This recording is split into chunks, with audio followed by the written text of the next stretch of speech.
We're at the dawn of a really exciting transformation as we move from digital identity becoming just your identity.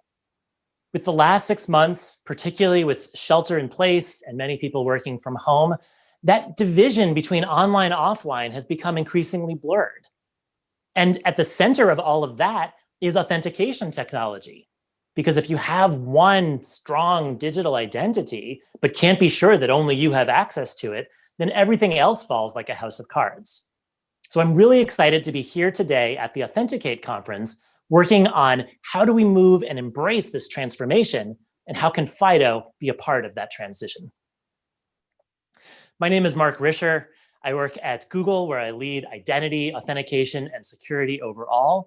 And what I wanted to do today was to talk a bit about how we're seeing the future, how we're seeing this evolution from where digital identity really transcends everything and connects to all of the different systems that we care about, both in real life as well as online.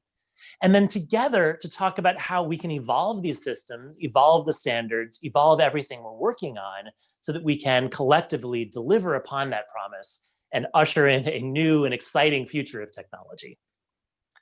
Over the next few minutes, what we wanted to do is to cover some of these evolutions, some of these new product ideas, and then as a team to talk through how we can use FIDO standards and authenticate overall to ensure that people are securely logged into their systems, that we know who they are, that we can defend against all of the threats that are out there, and that we can move things forward together.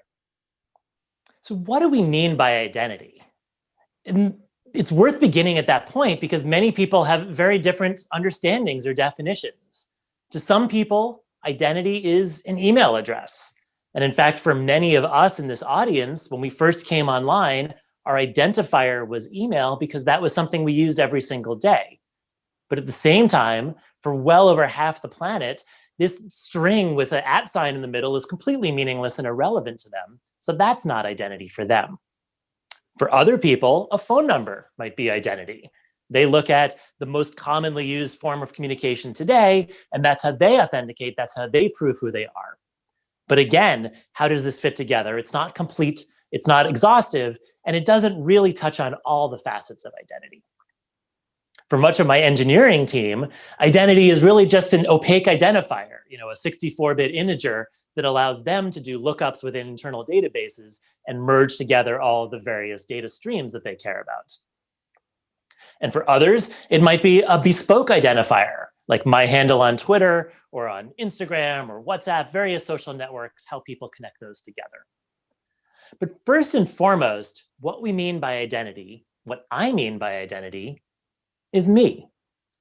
It's how do we map ourselves into the digital world? How do we connect Mark the person who may have many different accounts with the online services, the data that it's stored, and all the different pieces that I care about? At the same time, what we're seeing is in the olden days, as we evolve from just using an email address as the identifier, we're also evolving from email itself being the prime thing. If I had $1 for every time someone talks about a Gmail account, I'd be wealthy because it's so much more than that, but people are still stuck in that original world. But what we see that's very exciting is this transition and these trends that are moving us forward into this next wave of online identity. The first one is this trend and this necessity around protection. Everyone wants to stay safe online. Headlines every single day are talking about more and more bad things transpiring. And so protection takes place at the identity level. When you move to the cloud, everything becomes an authentication challenge. And so likewise, with all of our online services, protecting you is essential, and identity is a key part of that. The second one is a trend towards connection. Once upon a time, maybe when we were dialing into AOL, everything lived in that one little sandbox, and you could move around and interplay with that. But today, that's nowhere near enough. Today, what everyone's looking for from technology is the connectedness, the interplay amongst different services. If I want to book dinner, then it needs to know my schedule, my preferences, your preferences, what restaurants available, if we could go outside, what all the different pieces are of the logistics to get us there. And that's a multi-part scenario where, again, identity is that common join key that brings it all together. And the third important trend is personalization. When Google first launched, everyone who typed in the same query would get the same 10 blue links showing up right there on the page. But again, not just in our products, but in all, that's not good enough anymore. People expect a personalized experience. They should get something that is relevant to them that'll be very different than what's relevant to you. And there again, identity is right at the heart of it.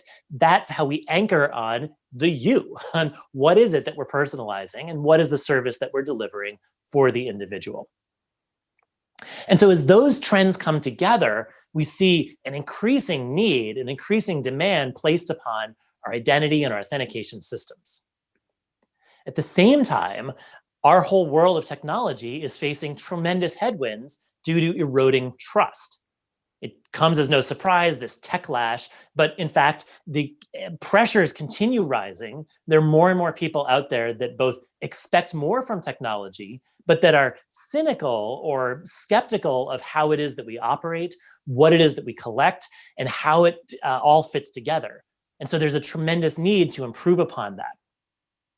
At Google, our investment in how we earn back that trust and how we move forward in technology rests on three key pillars.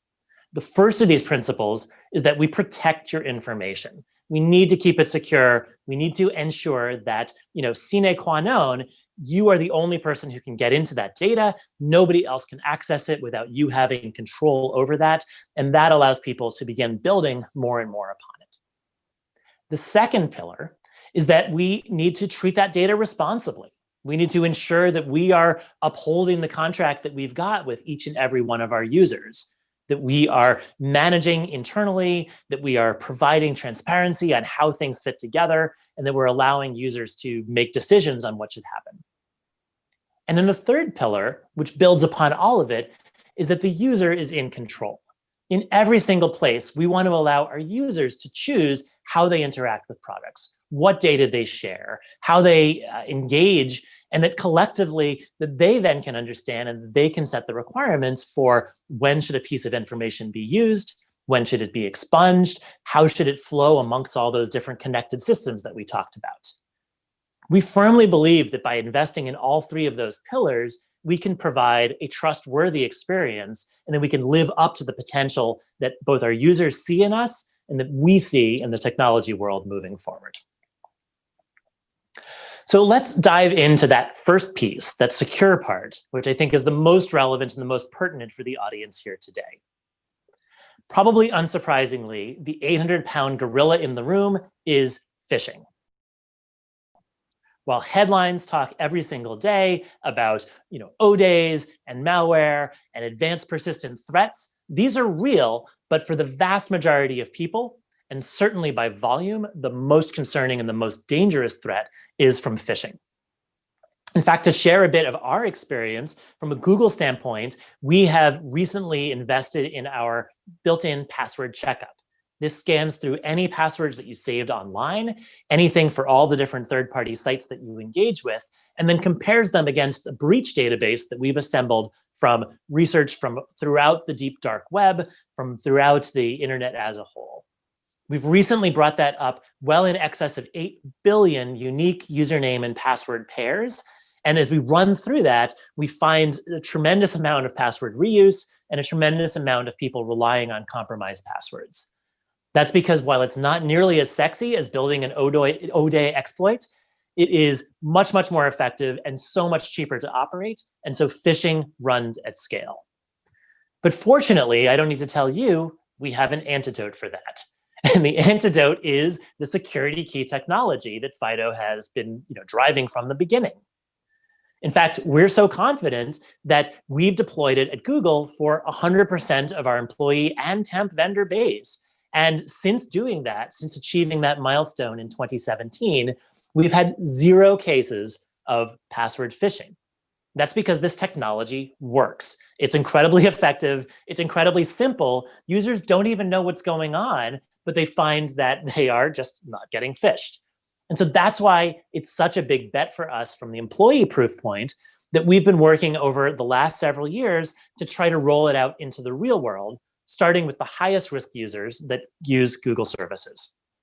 We made security keys a cornerstone, a flagship of our advanced protection program in 2017.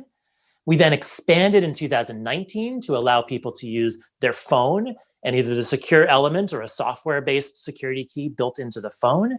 And then at the beginning of this year, we moved even one step further and said, you can use just your phone. No special purpose hardware required. We just allow people to sign in with their device and then get going. In fact, let's watch a video of how the Advanced Protection Program positions this and demonstrates that it's both the most secure technology as well as some of the most convenient. For most people, Google's built-in account protection is all they need to keep their personal information secure. But for those at risk of highly targeted online attacks, we've created the Advanced Protection Program, Google's strongest level of account security to keep your private information safe from a wide range of threats. It continuously evolves to add protections as new threats arise. Here's how it works. Attackers often attempt to access your data by impersonating you. Advanced protection goes beyond two-step authentication by requiring your physical security key, or the one built into your phone, when signing in from a new device. Without the key, even an attacker with your password won't be able to access your data. Downloading potentially unsafe content is another point of vulnerability. When using Chrome, Advanced Protection scans files before every download. You'll receive warnings about risks, and dangerous downloads will be automatically blocked. It also helps keep malware off your Android phone, only allowing app installs from trusted sources, like Google Play. To provide you with a more seamless experience, apps and websites may ask for permission to access things like your locations, contacts, and calendar. While this is usually safe, some requests could be fraudulent. To help protect you, Advanced Protection only allows Google and vetted apps from trusted third parties to request access to your data. Enroll and learn more about how Advanced Protection keeps your private information secure at g.co/advancedprotection. That's how we've been pushing out through Advanced Protection, and we're seeing tremendous adoption.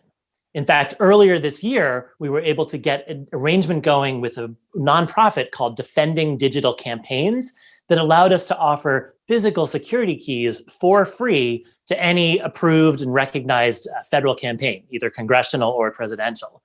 And since then, we've seen tremendous uptake, which is not surprising considering how broad the adoption and awareness is now starting to be. Across all of the major platforms, whether it's the browsers, the operating systems, or even hardware manufacturers themselves, we're now seeing that FIDO is supported natively, that the standards are baked in, and that there's UI that users are starting to recognize.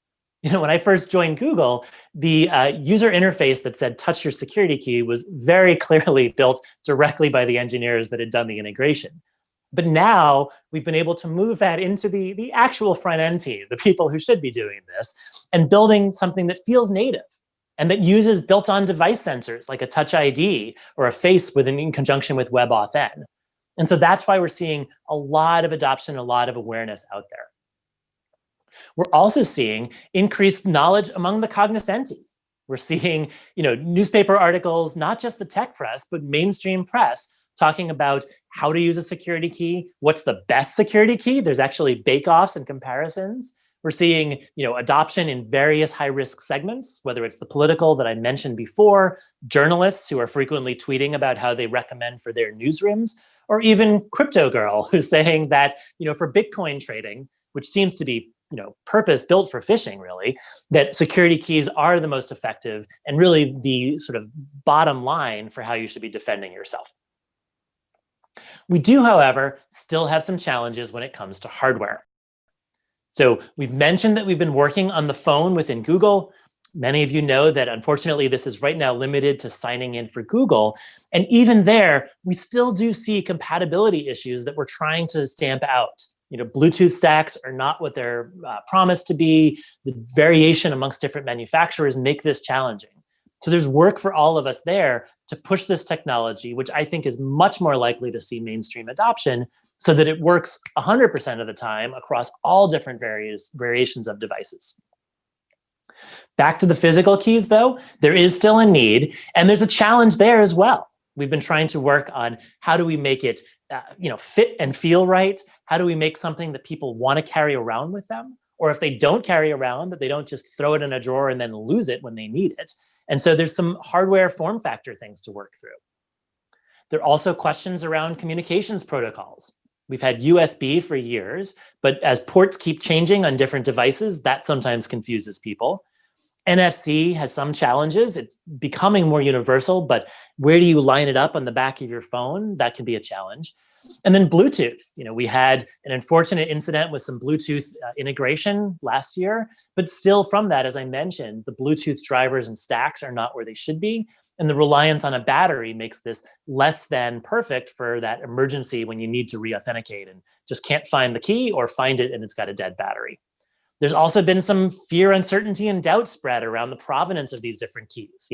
Does it matter? Which key should I get? What country is it manufactured in? We think that that's all a smokescreen, that when the alternative is using just a password or using a password plus a phishable one-time OTP, that moving to any security key puts you into a much better place. And let's not bicker around like where it was made or how it was built.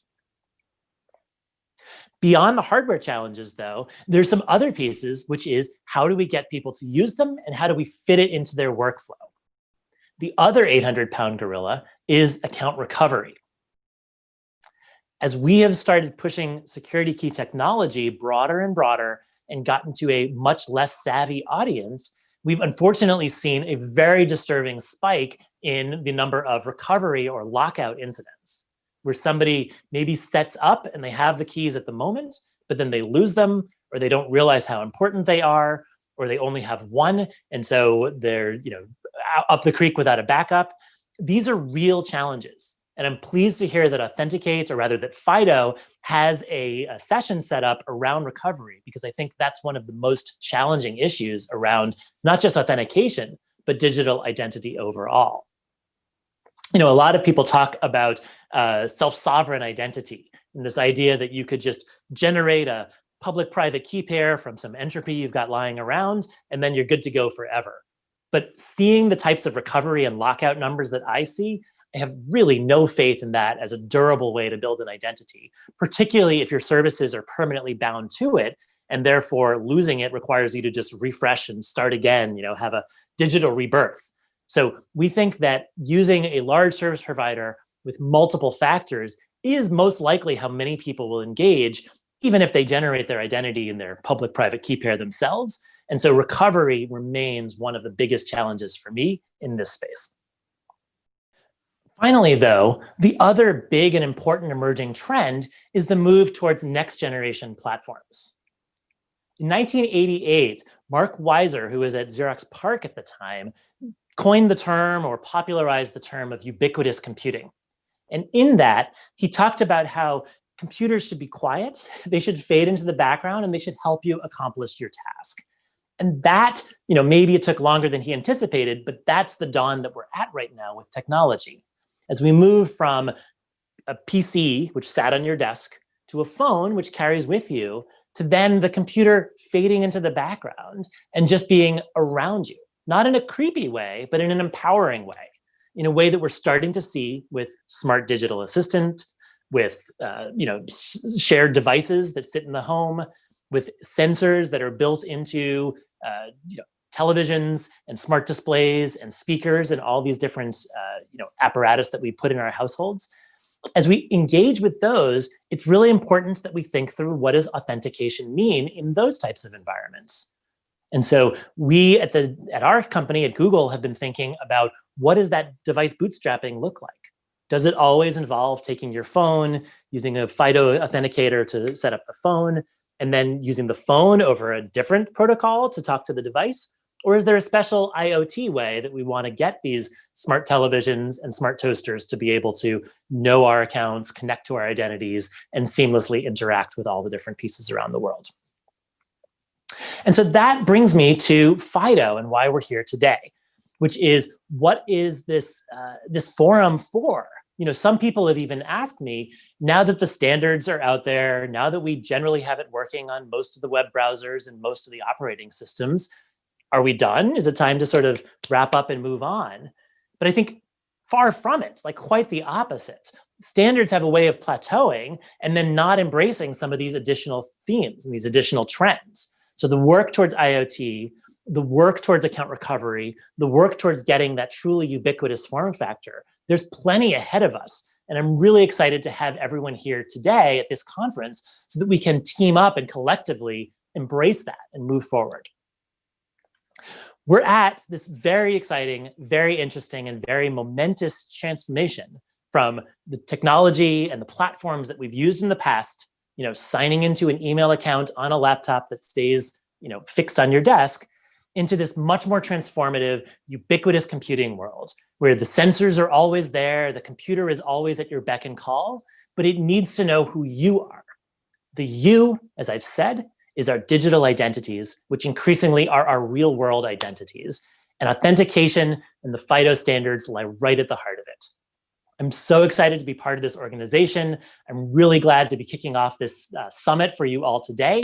And I look forward to seeing what everyone comes up with as we work together on unlocking this new digital future. Thank you.